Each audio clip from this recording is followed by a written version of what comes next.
ಮುಖ್ಯವಾದಂಥ ಕಾರ್ಯಕ್ರಮಗಳನ್ನು ಈ ಸಾರಿ ಅಧಿಕಾರಕ್ಕೆ ಬಂದ ಮೇಲೆ ಮಾಡೋದು. ಒಂದು ಶಕ್ತಿ ಯೋಜನೆ, ಇನ್ನೊಂದು ಗೃಹಲಕ್ಷ್ಮಿ ಯೋಜನೆ. ಶಕ್ತಿ ಯೋಜನೆಯಲ್ಲಿ ನಾವು ಪ್ರಾರಂಭ ಮಾಡಿದ್ರಿಂದ ಇವತ್ತಿನವರೆಗೆ 600 ಕೋಟಿಗೂ ಹೆಚ್ಚು ಮಹಿಳೆಯರು ಸರ್ಕಾರಿ ವಾಹನಗಳಲ್ಲಿ ಉಚಿತವಾಗಿ ಪ್ರಯಾಣ ಮಾಡಿದ್ದಾರೆ ಹೇಳ್ತಕ್ಕಂಥ ಮಾತುಗಳನ್ನು ಹೇಳಲಿಕ್ಕೆ ಬಯಸ್ತಾ ಇದ್ದೇನೆ. 1,26,00,000 ಕುಟುಂಬದ ಯಜಮಾನಿಯರಿಗೆ 1,26,00,000 ಕುಟುಂಬದ ಯಜಮಾನಿಯರಿಗೆ 2 ಗೃಹಲಕ್ಷ್ಮಿ ಯೋಜನೆ ಅಡಿಯಲ್ಲಿ 2,00,000 ರೂಪಾಯಿಗಳ 2,000 ರೂಪಾಯಿಗಳನ್ನ ಕೊಡ್ತಾ ಇದ್ದೇವೆ ಅಂತಕ್ಕಂಥ ಮಾತುಗಳನ್ನ ಹೇಳಲಿಕ್ಕೆ ಬಯಸ್ತಾ ಇದ್ದೇನೆ. ಇದನ್ನು ಯಾಕೆ ಕೊಡ್ತಾ ಇದ್ದೀವಿ ಅಂತಂದ್ರೆ ಹೆಣ್ಮಕ್ಳು ಕೂಡ ಸಾಮಾಜಿಕವಾಗಿ, ಆರ್ಥಿಕವಾಗಿ, ಶೈಕ್ಷಣಿಕವಾಗಿ, ರಾಜಕೀಯವಾಗಿ ಸಬಲರಾಗಬೇಕು ಅಂತಕ್ಕಂಥ ಕಾರಣಕ್ಕೋಸ್ಕರ ಕೊಡ್ತಾ ಇದ್ದೀವಿ. ಅವರು ಮುಖ್ಯವಾಗಿ ನೀವು ಬರಬೇಕು, ಸಮಾಜದಲ್ಲಿ ಸರಿಸಮಾನರಾಗಿ ಬಾಳಬೇಕು, ಅವ್ರಿಗೂ ಕೂಡ ಸಮಾನ ಅವಕಾಶಗಳು ಸಿಕ್ಕಬೇಕು ಅಂತಕ್ಕಂಥ ಉದ್ದೇಶದಿಂದ ಇವತ್ತು ಈ ಕಾರ್ಯಕ್ರಮಗಳನ್ನು ಮಾಡ್ತಾ ಇದ್ದೀವಿ. ಇಲ್ಲಿವರೆಗೆ ಗ್ಯಾರಂಟಿ ಯೋಜನೆಗಳಿಗೆ ನಮ್ಮ ಸರ್ಕಾರ ಖರ್ಚು ಮಾಡಿರ್ತಕ್ಕಂಥ ಹಣ 1,00,000 ಕೋಟಿಗೂ ಹೆಚ್ಚು ರೂಪಾಯಿಗಳು ಅಂತಕ್ಕಂಥ ಮಾತುಗಳನ್ನು ಹೇಳಲಿಕ್ಕೆ ಇವತ್ತು ಗ್ಯಾರಂಟಿ ಯೋಜನೆಗಳನ್ನ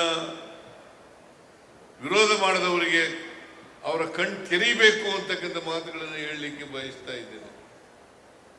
1,04,000 ಕೋಟಿ 1,04,000 ಕೋಟಿ ಇಲ್ಲಿವರೆಗೆ ಖರ್ಚು ಮಾಡಿದ್ದೇವೆ ಗ್ಯಾರಂಟಿ ಯೋಜನೆಗಳನ್ನ. ಬಿಜೆಪಿಯವರು ವಿರೋಧ ಮಾಡ್ತಾ ಇದ್ರು, ನರೇಂದ್ರ ಮೋದಿಯವರು ವಿರೋಧ ಮಾಡಿದ್ರು. ಅವರು ಹೇಳಿದ್ರು ರಾಜಸ್ಥಾನದಲ್ಲಿ ಈ ಗ್ಯಾರಂಟಿ ಯೋಜನೆಗಳನ್ನು ಜಾರಿ ಮಾಡಲಿಕ್ಕೆ ಸಾಧ್ಯ ಇಲ್ಲ, ಒಂದು ವೇಳೆ ಜಾರಿ ಮಾಡಿದ್ರೆ ರಾಜ್ಯ ಆರ್ಥಿಕವಾಗಿ ದಿವಾಳಿ ಆಗ್ಬಿಡ್ತದೆ ಅಂತಕ್ಕಂಥ ಮಾತುಗಳನ್ನು ಹೇಳಿದ್ರು. ದಿವಾಳಿ ಆಗ್ಬಿಡ್ತದೆ ಅಂತ. ಇವತ್ತು ಅಭಿವೃದ್ಧಿ ಕೆಲಸಗಳನ್ನು ಕೂಡ ಮಾಡ್ತಾ ಇದ್ದೀವಿ, ಜೊತೆಗೆ ಗ್ಯಾರಂಟಿ ಯೋಜನೆಗಳನ್ನು ಕೂಡ ಕೊಡ್ತಾ ಇದ್ದೀವಿ. ಹೆಣ್ಣು ಮಕ್ಕಳು ಸಬಲರಾದ್ರೆ ಅದಕ್ಕೆ ಬಾಬಾ ಸಾಹೇಬ್ ಅಂಬೇಡ್ಕರ್ ಅವರು ಒಂದು ಮಾತನ್ನ ಹೇಳಿದ್ರು, ಈ ಸಮಾಜದಲ್ಲಿರ್ತಕ್ಕಂಥ ಎಲ್ಲರೂ ಕೂಡ ಆರ್ಥಿಕವಾಗಿ, ಸಾಮಾಜಿಕವಾಗಿ ಸಬಲರಾಗಬೇಕು, ಆಗ ಮಾತ್ರ ಸ್ವಾತಂತ್ರ್ಯ ಸಾರ್ಥಕ ಆಗ್ತದೆ, ಯಶಸ್ಸಾಗ್ತದೆ. ಇಲ್ಲೇ ಹೋದರೆ ಸಾರ್ಥಕ ಆಗಲ್ಲ, ಯಶಸ್ಸಾಗಲ್ಲ ಅಂತಕ್ಕಂಥ ಮಾತುಗಳನ್ನ ಮಹಾತ್ಮ ಗಾಂಧೀಜಿಯವರು ಬಾಬಾ ಸಾಹೇಬ್ ಅಂಬೇಡ್ಕರ್ ಅವರು ಹೇಳಿದಂಥ ಮಾತುಗಳು ಅಂತಕ್ಕಂಥದ್ದನ್ನ ಹೇಳಲಿಕ್ಕೆ ಬಯಸ್ತಾ ಇದ್ದೇನೆ. ಅದರಿಂದ ಈ ಸಮಾಜದಲ್ಲಿ ಅಸಮಾನತೆ ಹೋಗದೆ ಹೋದರೆ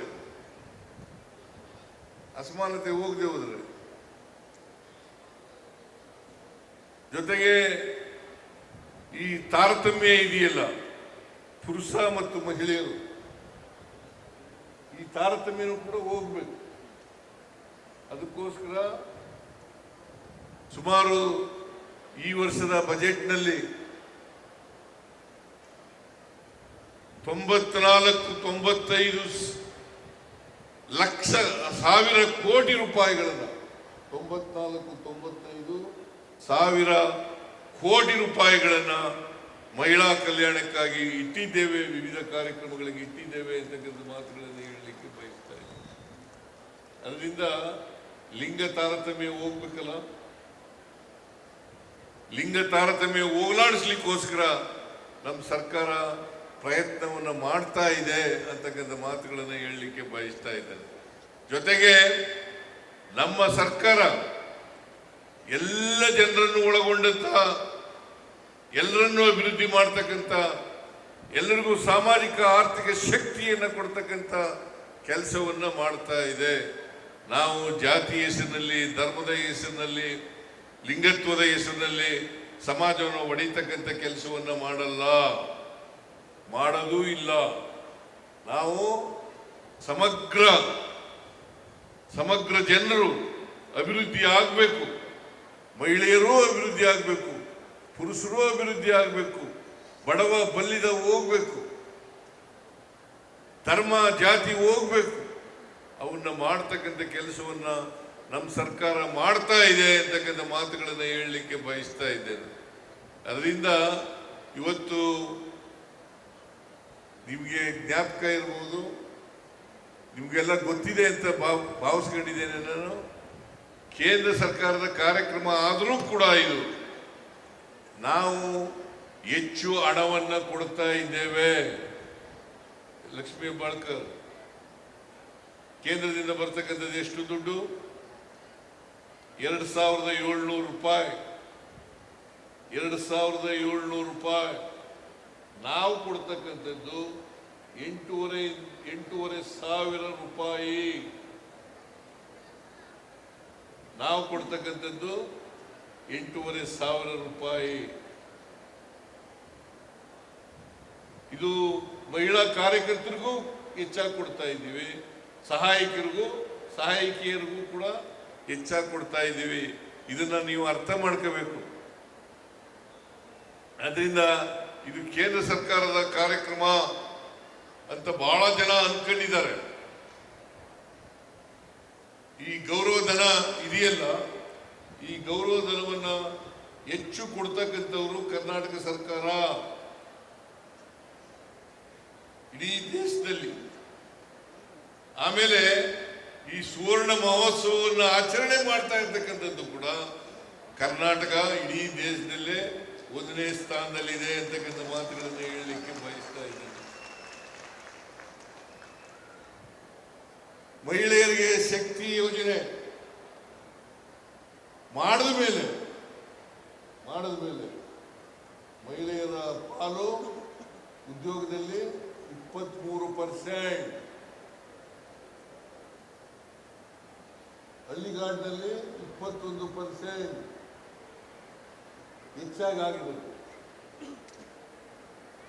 ಇದನ್ನ ನೀವು ಅರ್ಥ ಮಾಡ್ಕೋಬೇಕು.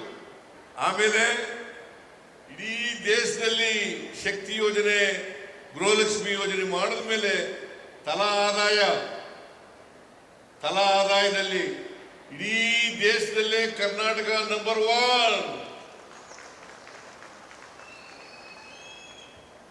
ಕರ್ನಾಟಕ ನಂಬರ್ 1 ತಲಾ ಆದಾಯ. ಆದ್ರಿಂದ ಕೇಂದ್ರ ಸರ್ಕಾರದ ಅನ್ಯಾಯಗಳನ್ನೆಲ್ಲ ಇಲ್ಲಿ ನಾನು ಪ್ರಸ್ತಾಪ ಮಾಡಕ್ ಹೋಗೋದಿಲ್ಲ.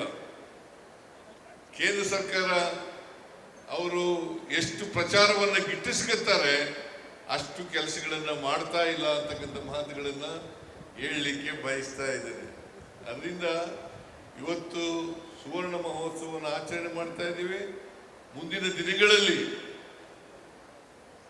ದಿನಗಳಲ್ಲಿ ನಾವು ಇಡೀ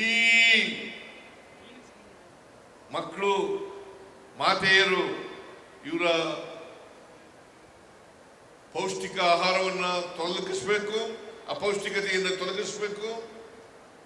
ಜೊತೆಗೆ ಶಿಕ್ಷಣ, ತಾಯಿ ಮರಣ, ಮಕ್ಕಳ ಮರಣ ಅದನ್ನು ಅತ್ಯಂತ ಕಡಿಮೆ ಮಾಡ್ತಕ್ಕಂಥ ಕೆಲಸವನ್ನು